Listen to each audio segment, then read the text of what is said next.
ചെക്കനെയും കൊണ്ട് മുംബൈയിൽ ആദ്യം കാണാൻ പോയത് നേരെ ഗേറ്റ് വേ ഓഫ് ഇന്ത്യയാണ്. അങ്ങനെ നേരെ തിരിഞ്ഞ് നോക്കുമ്പോൾ ദേ കാണുന്നു താജ് ഹോട്ടലിൽ. പിന്നെ ഒന്നും നോക്കിയില്ലേ, കുറച്ച് പ്രാവിനൊക്കെ വർദ്ധിച്ചിട്ട് നേരെ അവിടെ നിന്ന് ഇറങ്ങി.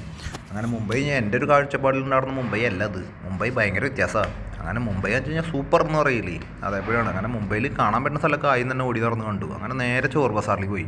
ചോർ ബസാറിലേക്ക് പോകുമ്പോൾ തന്നെ ആൾക്കാർ പറഞ്ഞിട്ടുണ്ടായിരുന്നു കയ്യിലുള്ള സാധനങ്ങളൊക്കെ നോക്കിക്കോന്ന്. അപ്പോൾ ഞാനെച്ചാൽ എൻ്റെ കയ്യിലുള്ള സാധനങ്ങളും എന്നെയും ചോർ ബസാറും ഒക്കെ കൂടി നോക്കി.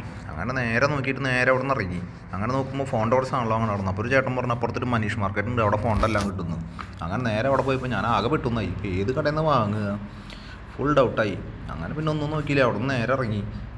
അങ്ങനെ നേരെ പോകും വഴിക്കാണ് നേരെ പഴയ റെയിൽവേ സ്റ്റേഷനൊക്കെ കണ്ടത്. റെയിൽവേ സ്റ്റേഷനൊന്നും തോന്നിയില്ലേ നമുക്ക്, അമ്മ സെറ്റപ്പ്.